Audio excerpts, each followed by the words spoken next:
Good afternoon and welcome to today's SitRep, the situation report, where I have a look at stories from the past couple of days that are going through the medias of all sorts.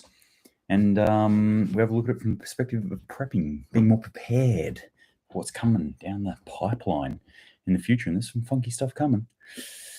Lots of funky stuff. No, but if you haven't joined me before, we look at news stories, pull it apart, think about it. Some of them do or do not apply to me where I am, or may not apply to you where you are, but we can always learn something from these stories and think about how to be better prepared individuals, more self-reliant, more resilient, and more responsible human beings.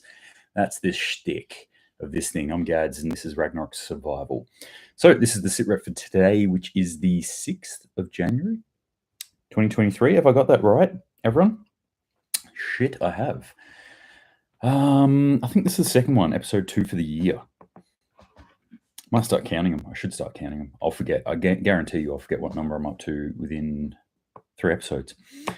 But anyway, here we are today. Lots of stuff going on. I haven't been on for a number of days because I've been busy. Did some work, actual work, other work. Not that this isn't sort of actual work, but it's not. I enjoy this. I like doing it. That's why I do it. And I like the interaction of all you gang, you people, all your comments and your likes and your thumbs ups and your follows and your subscribes. Love it. So thank you very much for everyone who does that on the Instagrams, on the YouTubes, or whether you're listening on the podcast audio version, which is probably some people's preferred version. I know one of my best mates, he says, I listen to you on the audio version. I love it. Sound quality is great. And he doesn't have to look at my face. So bonus points. All right, let's jump into it today. I'm going to start off with this one here about an earthquake. So a bit of an earthquake hit California. We've had actually 2 that I've seen in the news that have hit. But they're predicting one. The quake predictor says they just got a signal, warns of a potential big earthquake from San Francisco to LA, which is, I don't know how far away from each other, but you can drive it. It's not, I mean, you can drive it within a day. I suppose you can drive anywhere in the US from one point to the other, except Hawaii. But yeah, they're warning that a big earthquake, they're getting indicators that a huge quake is coming. So obviously that's something to worry about. There was a 5.4 earthquake hit in Northern California on New Year's Day, which is the second that I was talking about in 2 weeks, this is saying. And now they're saying there's going to be a big one, as if 5.4 isn't a big one.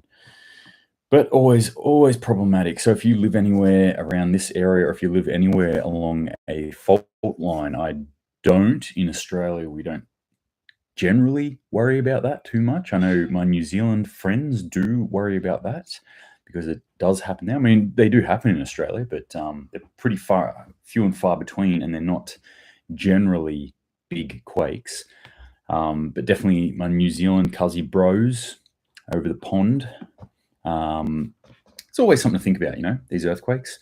And I always like to track these earthquakes. I think I've been talking about the earthquakes now for the second half of last year. I was tracking quite a few of them that were happening. They were popping up in the news. I was asking around if they're becoming more frequent.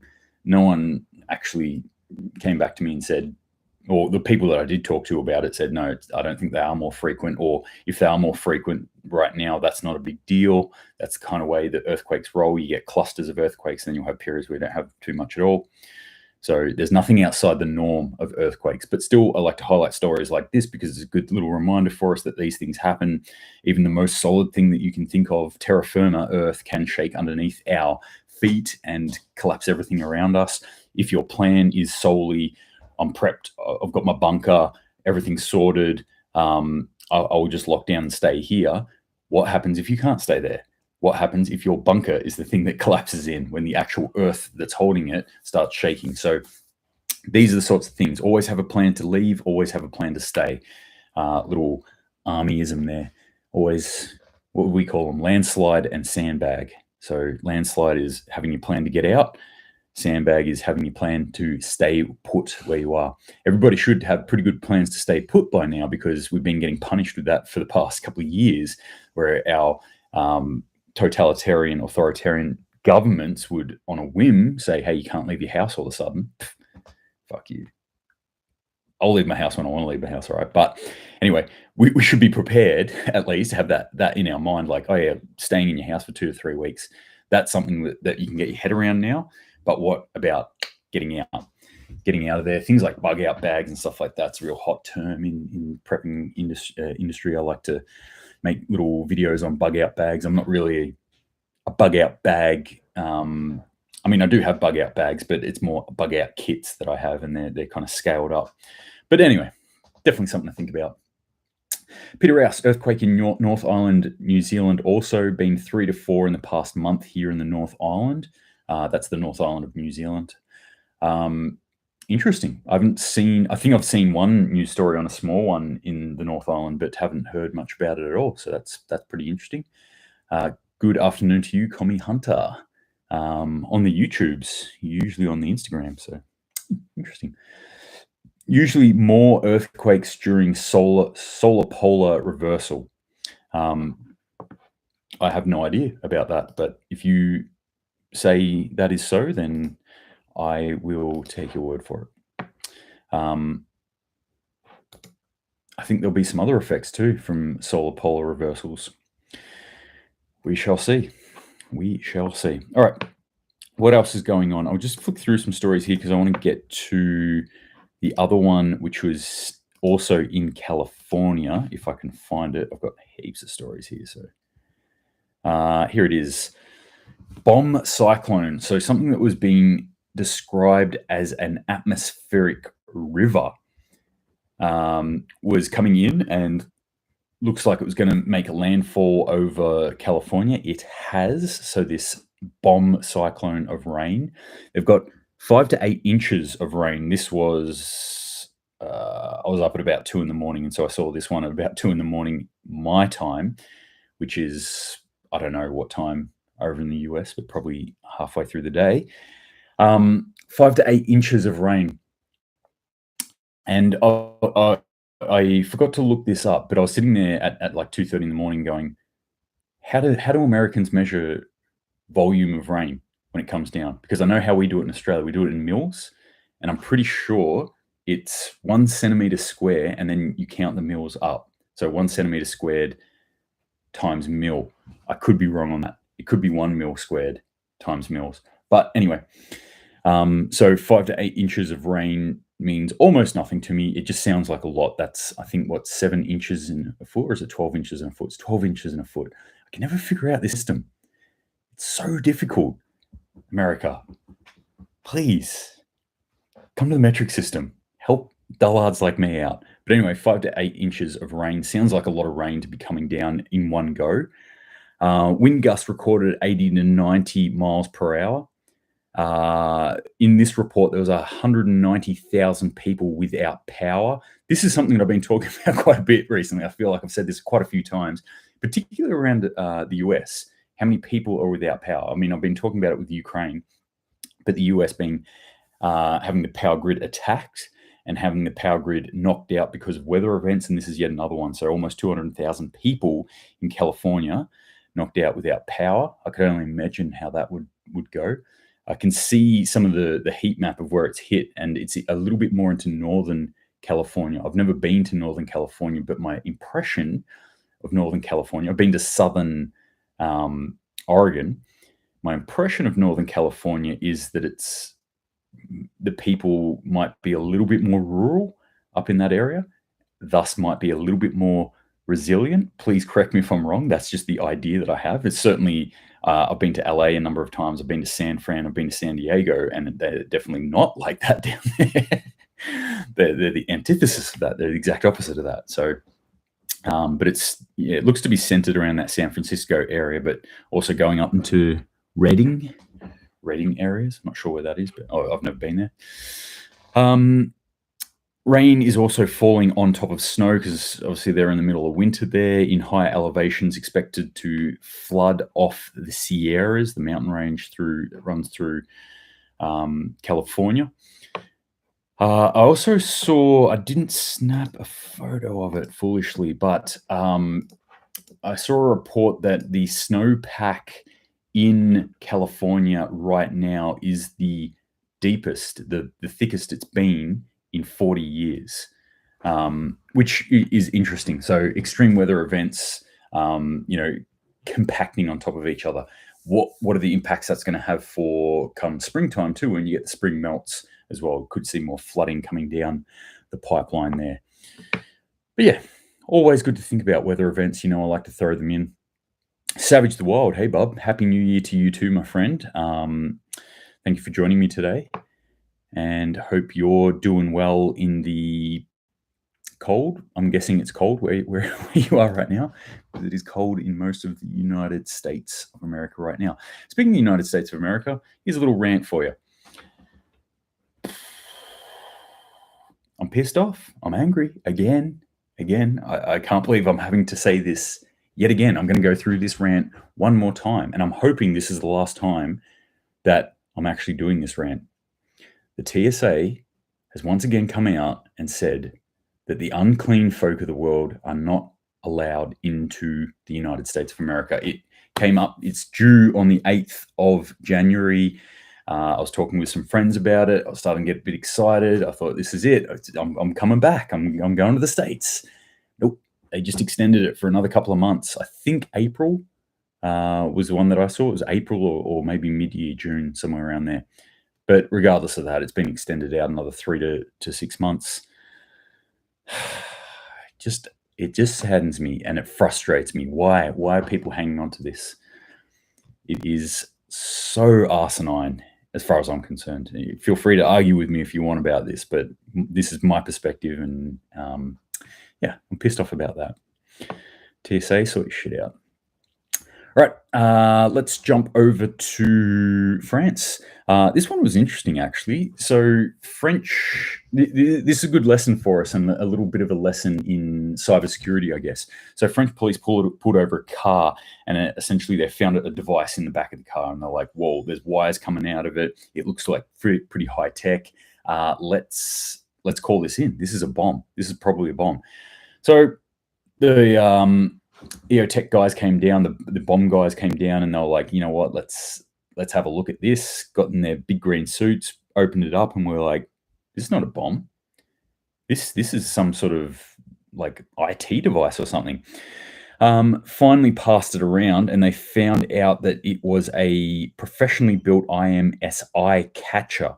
So it is a data collection device, one that is utilized by governments around the world to professionally steal people's data, especially when you're talking about cell phones and things like that.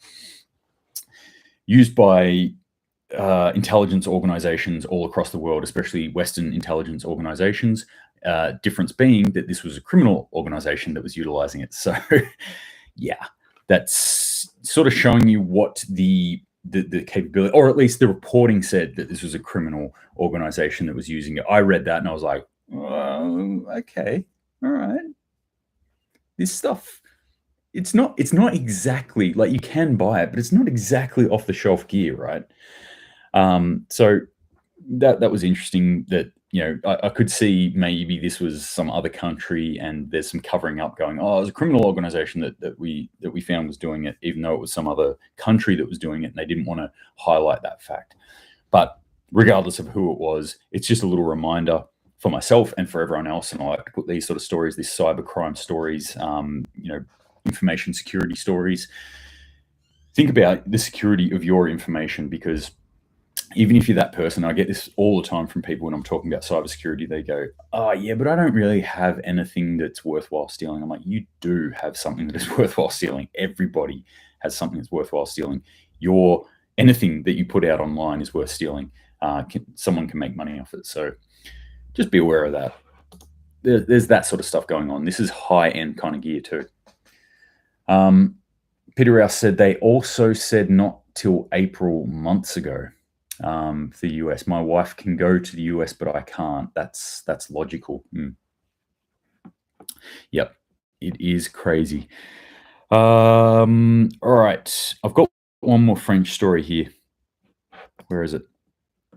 It's about a food product that I no longer eat. I used to eat them, but I no longer eat them. Baguettes. I used to love baguettes. Traveled through France at one stage of my life and ate a lot of baguettes, but I don't eat them anymore. Don't really eat a lot of bread anymore, but this one I thought was interesting. Baguettes is utterly synonymous with France in my mind. So when I saw this, French baguette, so this is actually sent to me by my source on Instagram. French baguettes under threat as bakers face electricity price hike. So the hike in energy prices within Europe is hitting home, and it's hitting home in a number of different ways, in a number of different industries. But one of the ones that is going to hurt people very much is the food industry, any sort of food industry. I've said this before. You can almost track the correlation in any country between civil unrest and the cost or the availability of bread products. There is some pretty strong evidence out there, if you start digging into it, that the Arab Spring, the uprising that everyone was like, oh, look, democracy's winning and it's overthrowing those evil totalitarian governments in the Middle East that no one ever bats an eyelid about and cares about until they're doing something that's newsworthy. You can actually track 6 to 9 months before that a shitty crop in the US of wheat. That shitty crop in the US meant exports were way down, which means the flour was not available within the Middle East, which means that people could not make bread, which means increase in price. There was a number of other factors that went in there too, but then riots. You had food lines, you had people lined up around the block to get bread every morning, and all of a sudden, people started overthrowing their governments. So let's couple that in with what I already know about French people, especially Parisians. They will riot at the drop of a hat. Like, they will absolutely riot at the drop of the hat. It's a national pastime of the French people is chucking a riot. They love it. They're sick for it. Now you got a bread problem. I'm foreseeing something in the future in my dark crystal ball right now. Problems in France. But anything to do with the food industry, I'm always on top of that. I'm always like, that always flashes up to me because I'm always worried about that. Our food system at the moment has been increasingly pushing out to a global system that is failing now, that is starting to fall apart or unravel. We as individuals need to take control of that. We need to bring our food system as local as we possibly can right now. We have to start building that infrastructure right now. Reagan, hey dude, how goes it? It goes pretty well. How are you doing? Thank you for joining me on YouTube's. Jack Fleming in Christchurch, I'm guessing. Welcome. Peter Rouse says 0 eggs on the sleeves. I'm guessing you mean shelves in the supermarkets for the past 2 weeks here. I have seen that you popped that up before. This is not a problem that I'm seeing in Australia. Eggs we have. I know eggs are rapidly going up in price, and I've actually got an inflation index for different products from the US that I'm going to show you in a second. But this one is really interesting to me, Peter, so thank you very much for highlighting it again. Eggs being in short supply on the supermarket shelves in New Zealand.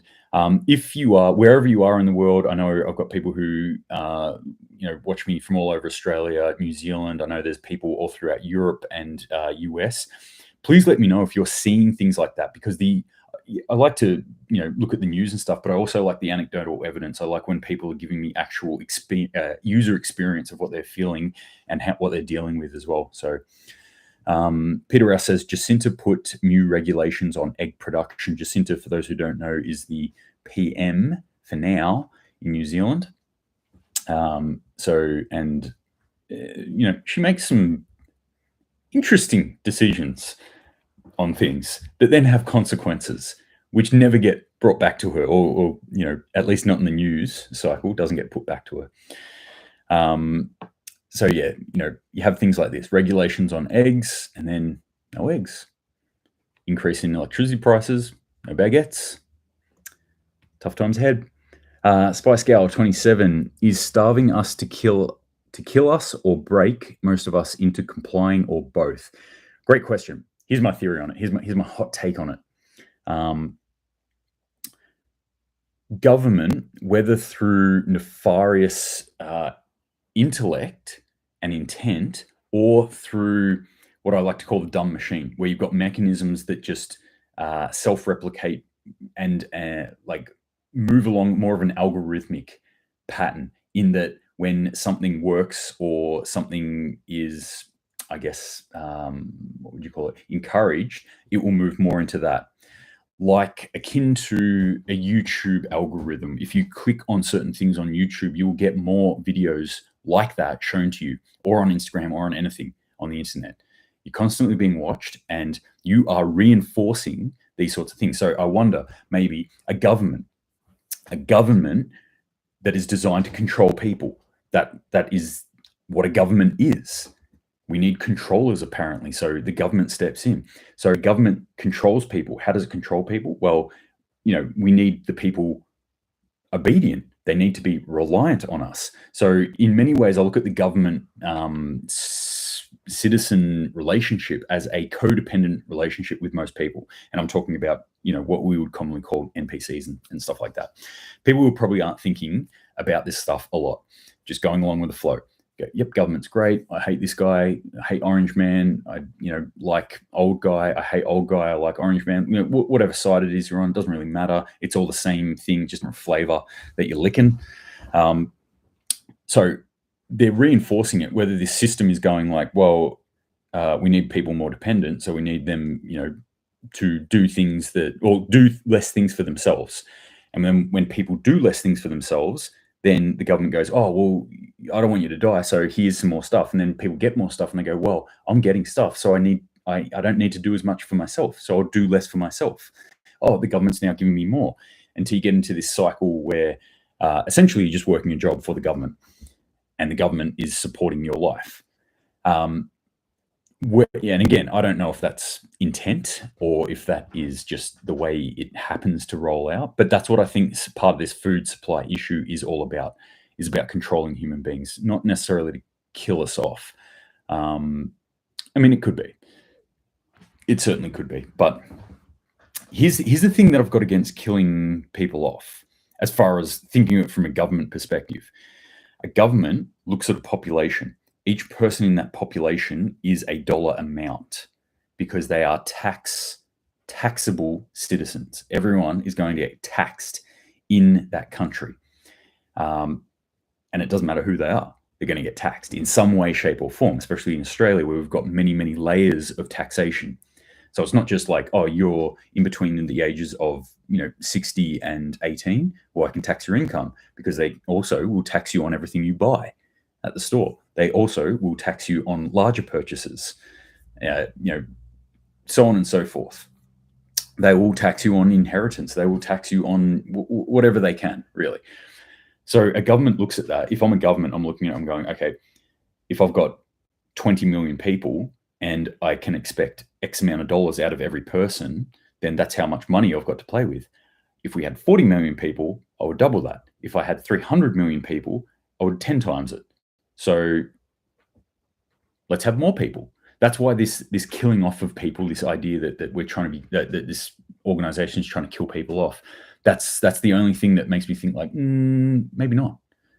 Wouldn't it benefit them more just to have more people, but who are more compliant, more reliant on people?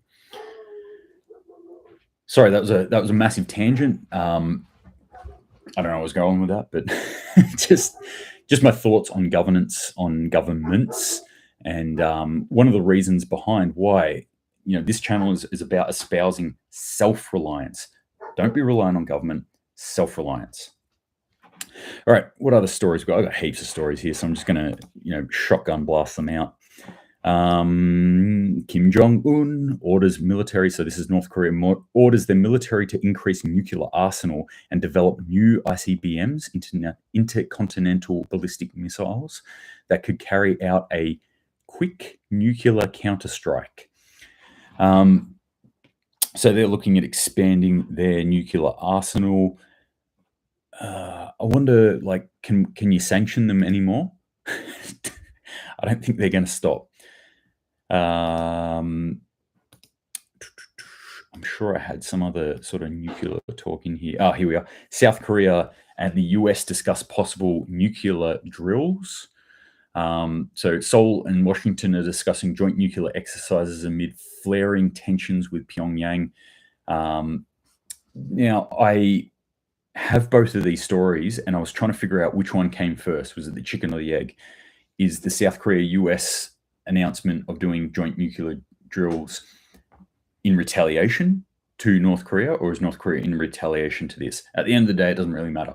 This is yet another one of those flashpoints in the world that I think is a high, getting towards a high likelihood that this could kick off into something quite large very soon. So problematic, trending in the wrong direction. Definitely trending in the wrong direction. All right. Let's talk about inflation for a sec. I've got some numbers here. I'm just going to read this stuff out. Eggs have gone up 49.1%. I think we're year on year here. It's too small for me to read, but year on year. So these are just a whole heap of prices that came out from the US, where we're looking at increases. So we're looking at inflation. As I said, 50% on eggs, thereabouts, 36% on airlines, 23% on public transport. This one was big. Food at elementary or secondary schools. So kids eating or school food, which I've seen a lot of the school food. I don't know if you could even call it food. That's in the US school system at the moment. But anyway, that's gone up 250%. What's come down though? Because there are things that come down. So I'm looking at, this one was tracking, what do we got here? 10, 15. There's 20 different things. All but 2 of them have gone up. There's 2 things that have gone down. Beef and veal went down 5%. So that's good news. That's not anywhere outside of the norm either, though. Boom and bust years within livestock industry. See this all the time. Overcompensation for expected output, gluts in the market, decrease in beef prices, stuff like that. But it's still good news. I look at that and I go, okay, that's a win. I'll take anything right now. Anything in the food win column, I'm going to take it. What's gone down? 23.4%. Smartphones. Yeah, you can't eat smartphones. And this is the thing. We're seeing a lot of the stuff that is infrequent purchases. So you've got, when you're looking at it and things that you're going to buy, you've got like one-off purchases or highly infrequent purchases. You're talking about your big purchases, houses, maybe you put cars and things like that in there. Then you've got infrequent purchases, which is stuff like your tech. Your smartphones probably should be an infrequent purchase, not, maybe once a year for those of you who are really into it, but once every few years. TVs, white goods, appliances, blah, blah, blah. Then you got frequent. Increases in infrequent purchases is not actually that big of a deal, but we're not seeing increases in those things. We're seeing decreases in those things, in a lot of those things at the moment. What we're seeing increases is the frequent purchases and the necessity purchases, and that is worrying. That is a very worrying trend. Food, fuel, all that sort of stuff, rent, all these things increasing in price, that's problematic. This is one of the reasons, one of many reasons, that I say the inflation data that we get is skewed. It's not correct. It's not actual inflation, because they're throwing in these things that are infrequent purchases, and it is dragging the whole median down. So we're getting data that's like, oh, it's at 8.4%. It's like, yeah, okay, what if we took out flat screen TVs, smartphones, subscription services, and I don't know, blah, blah, something else, like white goods or something like that, fridges. What if we took out those things? What would the inflation data look like then? Would it be 10? Would it be 15%? I would suggest it would be up near probably about 18% right now. That's my opinion on it. Certainly not an economist and certainly not an expert in this field, but from what I look at. I would guess it. What if we actually measured inflation the way we measured it back in the 80s as well? If we did that, definitely 100% it would be at 18 to 20%. I would suggest it'd probably be up around 25 to 30% if we were measuring it the way we used to measure it before the card tricks economists got in. Spice Gal 27 comments here. Maybe governments don't need many taxable citizens anymore with trillion-dollar companies and organizations, WEF, IMF, UN, Bill Gates, supporting controlling governments for their agendas. Perhaps, but those million-dollar companies get their million-dollar or billion-dollar companies get their $1 billion from somewhere. At the end of the day, you need money. This is like, I think my brain-busting moment when it comes to pure communism and people who are massive fans of communism. It's like, at the end of the day, you need people to produce stuff, right? You need humans to make stuff, and the easiest way to measure the making of product or productivity is through money. So you need to make money, which means you need capitalism. I can't see how you get away from that. But anyway, that's all beside the point. So yeah, US inflation data looking pretty shoddy at the moment. Pretty shaky at the moment, not going in the right direction. Just to give you a heads up on some of the other things that were increased. Bread, 15%, cereals, rice cereals, and other grains and things like that, in between 16 to 25%, depending on how processed they are. Not a good trend. Not a good trend at all. Let's stick with the theme of increasing prices, decreasing supplies, and energy. But we'll jump over to Germany now. Germany sticks to its pledge on Russian pipeline oil imports. So Germany stopped imports of Russian oil via pipelines on January the 1st, despite the fact that the latest EU embargo exempts piped deliveries of crude to the bloc from the sanction hit nation being Russia, which is super interesting. Like, we're sanctioning them. No one can buy their oil. It's bad. Unless it comes to us through a pipe, then it's okay.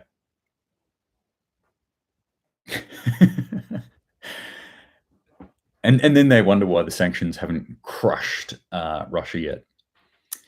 But more pain for Germany at this, and then another story that I saw like a little bit after this. So this is, both of these stories actually happen to be on the Russian propaganda side. Germany acknowledges new normal. High energy prices will become a new reality in Germany, Finance Minister Christian Lindner warned on Sunday.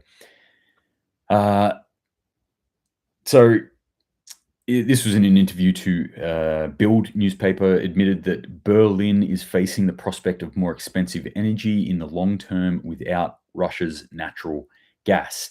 Quote, it will be a new normal. Gas via the liquefied gas terminals is more expensive than Russian pipeline gas for logistical reasons alone. So the price level remains higher, but without ruinous spikes. So pre-warning all the German population there, like, hey, yeah, we know we said that things were going to be okay, and now we know that things aren't going to be okay. We know we said that things are going to be bad, but they're going to get better, but now they're not going to get better. Things are expensive. They're going to stay expensive. It's not going to get any better. So reach into your pockets. Again, all these, the machinations and the movements of these nation states and what they're doing, who ends up paying for it? It's the end user. It's the yous and me's. It's the Joe and Janes of the world who end up copping the fine, who have to foot the bill for all of this at the end of the day. Staying in Europe and the UK now, and with energy, UK announces massive financial boost for nuclear power. It's like, at what point was somebody looking forward and going like, how are we going to get our energy? And then finally we're like, actually, it might have to be nuclear power. This should have been something that was announced in, I reckon, probably March, April last year. In reality, much before that, but this sort of stuff that they should have been looking forward at and going like, yeah, we're in trouble here when it comes to energy. So Britain has made a £75 million fund available to support the domestic production of nuclear fuel for power plants. The move is intended to help the UK develop alternatives to Russian fuel supplies, according to a press release published on the website of the British government. Well, surprise, surprise, at least, they're moving in a somewhat right direction. Peter Rouse says that they have told us that what they will do for decades, no accidents, talking, I think, in reference to my rant on governments earlier. Trump's name was just thrown in for the Speaker of the House vote today. Okay, see how that goes. And they don't care about money. Well, they care about control. And they probably do have enough money at this point, but still, money still equals control to a very large extent, as far as I'm concerned. What else we got going on?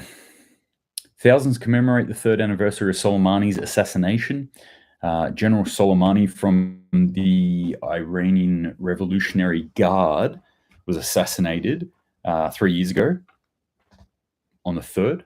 Yeah, the 3rd of January. And I know that because I was in Iraq at the time. So that's probably why this story here flashed up to me. And I was like, oh, there you go. They don't forget that sort of stuff. I don't forget that sort of stuff. I was in Iraq. I was up in Erbil at the time and turned on the news and was like, oh, crap. And then was locked down in a hotel for a week, waiting to get out to Syria. SpyScale27 on Instagram says, are there any leaders in government anywhere in the world you admire? I can't think of anyone. There are, I wouldn't say admire, there are a couple of ministers in Australia that I think are kind of in the right direction, are asking the right questions, are pushing back somewhat against people. And that's across the board. There's always, some people in most democratic societies that are pushing back against whatever the normal narrative is. And I think that's really required. It's one of the hallmarks of the system that we have at the moment that I actually like, that it has the inbuilt ability for people to have that countermeasure built in there, that it's not just unanimous, that it's not just everyone following the same sheet of music, that there is space for some kind of change makers, or at least squeaky wheels to get in there. So there are some, but I wouldn't say there's anyone that I really admire. I think the nature of the job attracts a certain ilk of person, and it's become its own self-licking ice cream government, basically, or the government system we have at the moment. It's its own self-licking ice cream, where the people that succeed in that kind of job are these sorts of people, and thus those sorts of people are the kind of people that are attracted to it. It takes a special kind of human being to stand up and go, hey, I'm going to run for politics. I'm going to put myself up there. I'm going to expose myself to the world and, get up in front of people and tell them basically how to live and, try and guide human beings, lead human beings, as it were. And I'm talking about a special kind of person, as in they're a bit special. I don't see many sane, rational human beings who would willingly go into that. Yeah, so admire, no. There are some people that I think, okay, some of the things that they do, I agree with. I'll put it that way. But you never know what's going on behind the scenes with these people either. A lot of it's just lies. A lot of it's just rhetoric. A lot of it's just towing party lines. So, yeah, not a lot out there. Not a lot encouraging out there. Oh, here's the story. US extends COVID-19 vaccine air travel mandate for non-US nationals set to expire on January 8th until April 10th. Yeah, I was kind of hoping they'd overturn it they get towards the 8th of Jan and they go, you know what, we're not doing it. I think my feeling on this is this probably has something to do, or large parts to do, with the fact that what's going on in China at the moment, and that everyone's shutting down to China, or not shutting down, but making Chinese people test if they're coming from China, not Chinese people coming from China.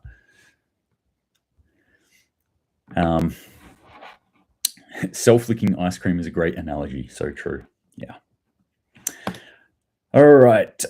This one sent to me from one of my sources, my main source on Instagram. Japan will consider broadening its foreign aid program for developing countries to cover projects such as military use facilities and coastal radar systems, moving away from a strictly non-military approach as it vies with China for influence.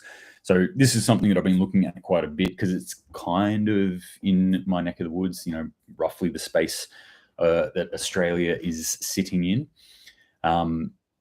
Japan is allied with Australia.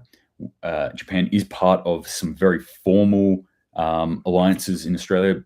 Primarily, I think probably the Quad is the big one that we're tied in with Japan. And it is of interest to me when I'm thinking about what China's going to be doing in the not too distant future. Who can actually do anything about it? It's not any individual country, I think, that's going to do anything about it. But Japan's certainly going to play a key role in this area, especially when it comes to naval power, military power, and they appear to be doing the Chinese method of going into other countries and developing, their assets and having some sort of, I'll scratch your back, you scratch mine, let me put a military force of some sort here. So yeah, that's interesting though, watching what Tokyo is coming out with. Yeah, remember too, like, although Japan is tenuous with their financial system at the moment, they are still one of the largest players when it comes to economies in the world. I want to say they're probably 4th or 5th still in the world. Last I checked anyway, not including, alliances or groupings when you're looking at individual countries. Japan's definitely still up there. So they do have the ability to raise a lot of military assets quickly. But since World War II, they haven't had like a defense force. They've had a self-defense force. They've been looked after militarily, primarily by the US. So they are very, very rapidly investing into their military right now. They're putting a lot of money into it, a lot of time and effort into it as well. All right, back over to Ukraine now. We've got reports that the Ukrainian government says that it has intelligence that Russia will announce a new mobilization of troops on January 5th, which is now. Interestingly, Putin came out yesterday or the day before and said, ceasefire while we go through the Orthodox New Year, I believe it was. So the Orthodox New Year celebrations, we're going to just ceasefire. Nothing's going to happen during this period. And then Ukraine's come out with this. They're saying, hey, last time Russia mobilized, their last mobilization was 300,000 troops. This time it's going to be much, much bigger, is what they're saying. Larger than that, larger than 300,000 troops. So that's an interesting sort of development there to see what's going on. Also, couple that in with this, Putin said, hey, we're going to have a ceasefire for Orthodox New Year. So there's this lull in the battle. There's this drawdown, this sort of pulling back. Is that the breathing in before they breathe out? Maybe. Time will tell. We'll see. But another interesting development there in a war that I really don't want to develop, to be honest. I would like to start seeing some peace talks, please. All right, 2 more to go, and then I'm going to wrap up. Peter Rouse, can you tell me about this? Scores of fish are appearing with unexplained sickness along New Zealand's northeast coast. There's not much more information on this apart from that these fish are both washing up dead and being caught with some weird sickness from illnesses knocking out the fish there. Pretty concerning stuff. Again, it's food industry, so it's environment. It's wildlife, it's food, it's all these things bundled into one another in the interconnected nature of reality that we live in, and it concerns me. So I'd like to see more information on this one if anyone has any more information, but it's a concerning thing. Again, one of the things that should be lighting a fire under us to start securing our own food situation, our own food systems as much as we can. All right, last one that I've got for you. This is coming out of Philadelphia in the United States of America. Police failures in Philadelphia have made private policing more attractive. I find this interesting because, like, amongst the miasma of things that I do for work, I would say one of the things is I contract out.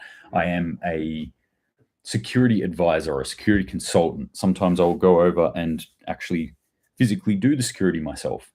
Some people will think that is being a mercenary, and technically, no, that term is like illegal. So no, I'm not a mercenary, but it's that kind of sellsword theory, I guess. But it's not that at all. Glorified security guard, mall cop, really, if anything. But this is of interest to me because I've looked at it and I'm going, yeah, okay, we've got military, we've got state-funded military, and I think that has its purpose. But having worked in this industry for over a decade now, I think there is a really good argument for private security companies operating within a country. We have seen how they go wrong. I'm not going to deny that. There are Blackwater. You just look up Blackwater if you want to see how terrible this can go. But there are also cases where it can go horribly right. And one of those cases is that if you have a private company that needs to be clear and transparent and is shown, also needs to make a profit. So it needs to do what it says it does. Well, that's what police are for, right? Apparently not. Because this story here interestingly pointed out that the data wasn't coming out from the Philadelphia Police Department on how well they were doing, but crime rates were, and crime rates are increasing. Violent crime is increasing. Theft is increasing. Attacks are increasing. So something's going wrong. There's no checks and balances for a state-funded police force. They will just continue doing whatever they're going to do. So that inherently has some issues with it. If you don't have any KPIs in there, then there is no incentive at the end of the day for the police officer to go and do what it says they're going to do, what their job is, apart from their own self-worth of wanting to do that.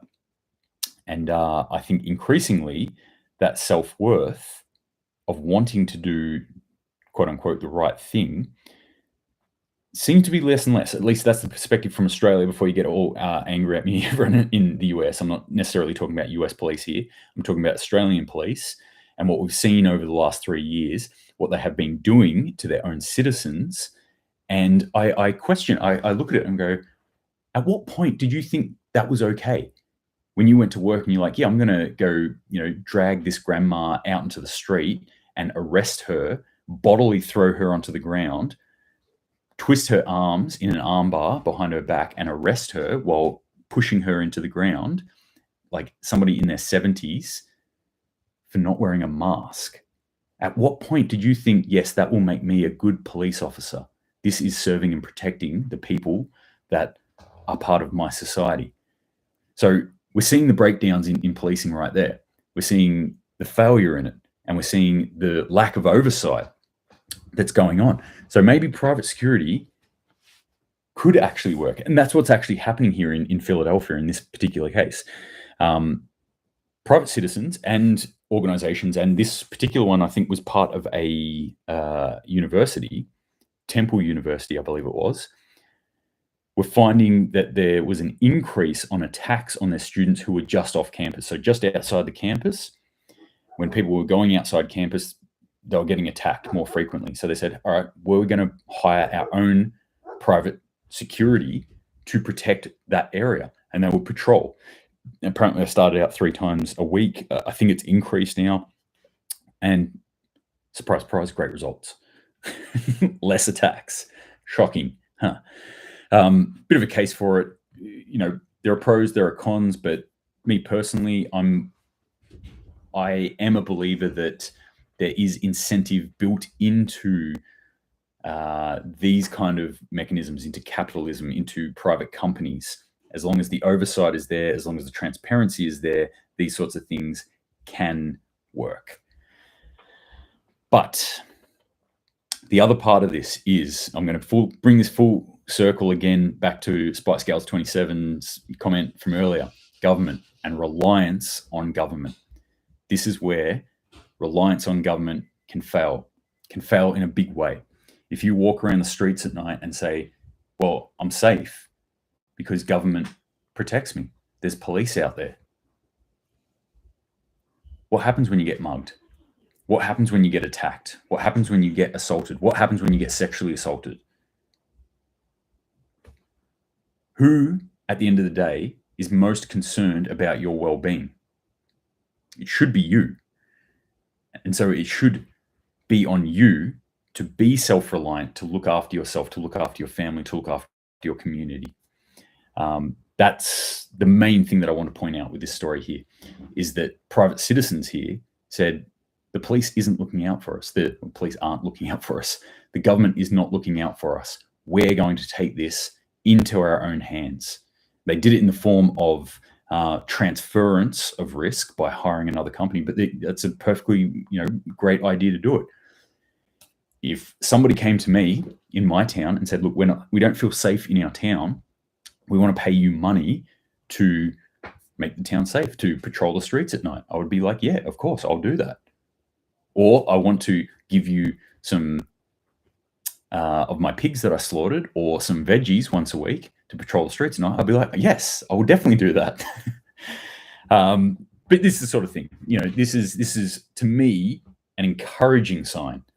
It's not, you can look at this, and the way this story was actually written up is the failure of government, the collapse of society, or you can look at it as individual citizens, as individual people within a society standing up and saying enough is enough and we're going to take this into our own hands. And that's encouraging to me as far as I'm concerned. All right. Spice Gal 27 says, I've been told they don't work for us anymore. Aussie cops are a corporation of sorts. Well, I mean, they work for the government. There was this idea, right, that this is a really tricky thing. This bugs me as somebody who's been in the military. I swore an oath.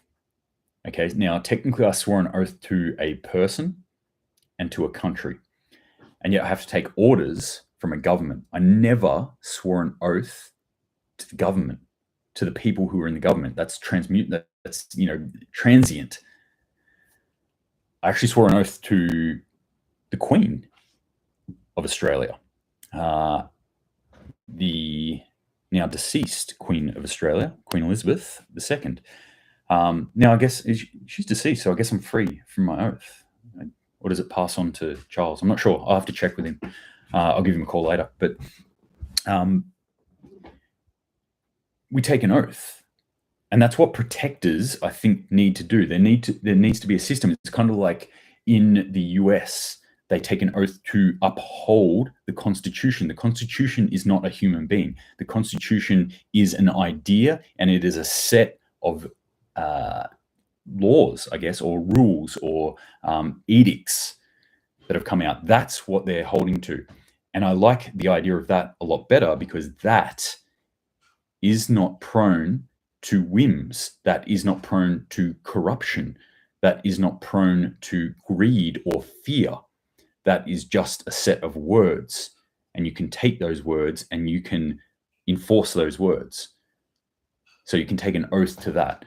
Whereas if you take an oath to follow orders, which is what in practice Australian police are now doing, then it is up to the government how they feel on the day. What benefits them the most and what benefits the government does not necessarily benefit the people of Australia. So that's my take on it anyway. All right, gang, I'm going to wrap it up there. It's been 54 minutes, so this is a long one. Thank you very much if you stuck with it, and I'm sorry. Thank you very much for everyone who joined me. I'm just going to read out some names here on the YouTube. Commie Hunt, Peter Rouse, Jack Fleming, Reagan, Norman Lacey, just caught you then. Thank you very much for joining me. Spice Gal 27. There was a couple other people in here. Who else was there? Stony Creek Stumpies, and Savage the Wild. Thank you very much for jumping on and commenting today. I really appreciate it. As always, if you've got any questions or things that you find interesting, shoot them through to me. Would love to talk about them or answer them if I can. Apart from that, keep working at it, guys. I don't think 2023, I mean, we've already had a crazy start to 2023, and it has literally just begun. Like, we're right at the tippy point of it. So, yeah, I think we've got some big things coming down the pipeline in 2023. It's not doom and gloom. We've got time. We've got space. We are intelligent human beings, and we can prepare the best way that we can. And we've got the most resources that we can now. So continue doing that. Continue the good work. And continue encouraging others through your example of being somebody who is a little bit more prepared for life's little ups and downs, as it were. Whether those ups and downs mean a car crash or a loss of a job or nuclear fallout and the coming apocalypse, whatever it may be. Thanks heaps, everyone. Stay safe out there. And until next time, Semper Paratus.